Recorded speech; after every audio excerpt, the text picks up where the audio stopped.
Next storyteller of the evening, ladies and gentlemen, is Paige, with a name that I'm going to say incorrectly, Niezelski.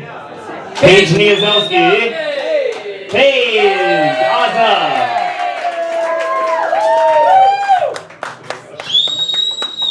Niezelski, that was really good though. Oh, cool. What? Woo! Niezelski. What? Shut up, Eric. Okay, so this is a story about how I took a spontaneous trip to Hawaii.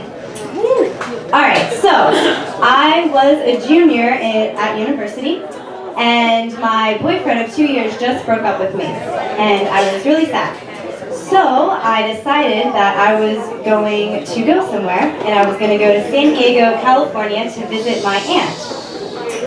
So I didn't tell my parents. I was just going to go to the airport. My dad works for the airline, so I could hop on. I'm really, really lucky. I could hop on a plane for free and go to San Diego to see my aunt. So I get to Arizona, and I've never been anywhere really by myself because I was broke because I was in university. So I get to the airport, and the flight to San Diego is canceled. Darn, I'm stuck in Arizona for the night. Well, I take a walk down, and I'm looking at the signs, and I see this sign for Honolulu, Hawaii. I'm like, I've never been to Hawaii before. That could be fun. No place to stay, no one, I didn't know anyone. I was like, why not? So I go up to the lady and I said, hey, I'm non-revving. Is there open seat on this flight? And she says, give me your information. And I said, all right, here's my information. And she says, all right, have fun in Honolulu. I'm like, sick, cool. So I get on a plane and I go to Honolulu and I land and I'm like, oh no, I don't know what I'm doing. I don't have any place to stay. What am I going to do? I'm like, I'll get a hostel. So I look online and I book this hostel, and at this point in my life I was very sad because I just broke up with my ex-boyfriend just broke up with me, and I was really down on my luck, and I'm like, I'm in Hawaii, like, who cares, it's going to be great. So, not knowing anyone, I walk into this hostel and I open the door, and I got a mixed dorm, and I'm the only woman in that dorm. And there are 8 other men. And I'm like, hi.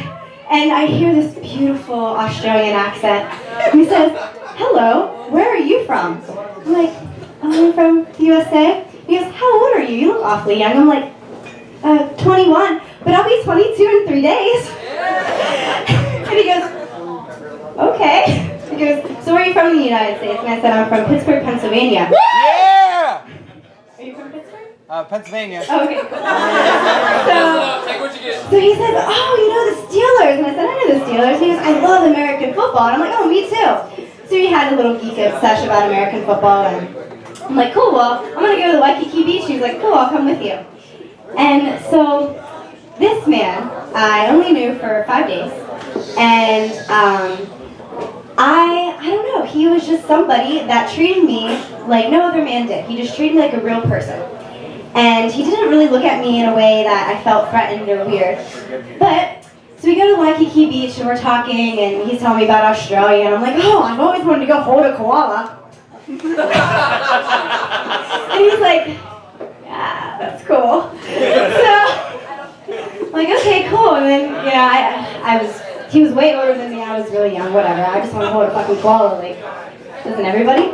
So anyway, so he goes, I'm going surfing tomorrow. Wow, cool, I've never been surfing before. He goes, do you want to come? And I'm like, no. He goes, why don't you try it? And at this point, I was a little bit heavier, and I was like, I don't like wearing bathing suits. And he goes, well, who cares? Just come, you can wear a t-shirt if you want, just try it. I'm like, okay. So I go and I meet him in the morning, and I'm like, all right, going surfing in Hawaii, in my t-shirt and shorts, and he's like, okay. So he's explaining surfing, and he has this like long like hair, and he's fucking 6-pack, and I'm like, oh my god, all right, let's do this, let's surf. So he's like, all right, this is what you do, and I'm like, okay, cool, like really paying attention here. He's like, it's a really good beginner friendly. I'm like, cool, all right. I cannot surf on this. So, but he says something to me. He goes, Paige, you need to stand up. I'm like, what? He goes, you need to stand up. I'm like, okay. So I get there and he's like, stand up. I'm like, I can't. He's like, stand up. I'm like, okay, I'm gonna stand up. And I got it. I'm like, and I fell. Like 2 seconds, but 2 seconds of like standing up, and I fucking did it. Yes! I rode that wave. And he's like, good, good. He goes, well, I'm going dancing tomorrow. And I'm like, you're going dancing? I'm like, I've never been dancing. Well, I've been to clubs, but I've never been like dancing. And he's like, well, okay, I like to dance. But I don't like to grind. I like to really dance. I'm like, okay. And I've never been like spun before.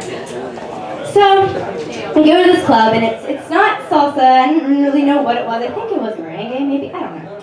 So he's like teaching me the steps, and he spins me, and I'm like, oh, I feel so pretty. And he's like, good. Because before, people just grinded up on me, and I just didn't really like it. So this man spun me, and I'm like, wow, this feels so beautiful. So the last night we had together I was in Hawaii for maybe 4 days, and he left this day. And we had this very good conversation, and I learned a lot from this conversation, and I'd like to keep it in Korea, because I think Korea is a very transit place. People are always coming and going, and you meet people that you really connect with, and they leave, and you're heartbroken. Oh no. Anyway, so we were on the beach, and it was really late at night, maybe 4 a.m., and I was looking at the stars, and laying there on this beautiful Hawaii beach, and he says to me, and he goes, I just want you to know that when you go back to university, you can't be with that guy. I said, well, why not? And he goes, people always get back together. He goes, but if someone doesn't want you in the beginning, he doesn't want you now. And if he gets back together with you, it's because it's for his own convenience. You're like, okay. Then he says to me, and he goes, and love doesn't have to be something that's long-lasting. Because love can be temporary. Love can be 4 days. Love can be a week. Love can be years, but it doesn't have to be this long-lasting thing. He goes, but you can love a stranger, you can love anyone. He goes, but you have to let it into your heart. And I'm like, oh, I don't understand what you're saying right now, because I don't love everybody. So he says to me, he goes, no, that's not what I mean, Paige. He's like, love can be a friendship. It's like, love is simple. Stop. so I'm like, okay, cool. I didn't really understand it at all until I came to Korea. And then I met people that came and go, and I'm like, you know, for a moment in time, I think I really truly loved that person. And this man he never tried to take me home. He never tried to, you know, bang me on the first night, whatever, like most guys that I've been on dates with have. But he just said, he goes, you are a person that needs to be talking to. Like, you need to pick people's minds. He goes, and I'm really happy I got to pick your mind. Thanks. And then he leaves and goes on his way and goes on his plane. Well, after that, I was like all pumped up. I'm like, yeah! What, surfing with this hot Australian? Like, I was totally like not taking in this deep thought he was trying to have with me. So I went to Kauai, which is another island next to Oahu, and I spent a month there working on an organic farm. And I met travelers in and out, and that was the start of my, I'm going to travel the world after that. And that was the start of my obsession, weird obsession with foreign men. But I would do it over again in a heartbeat.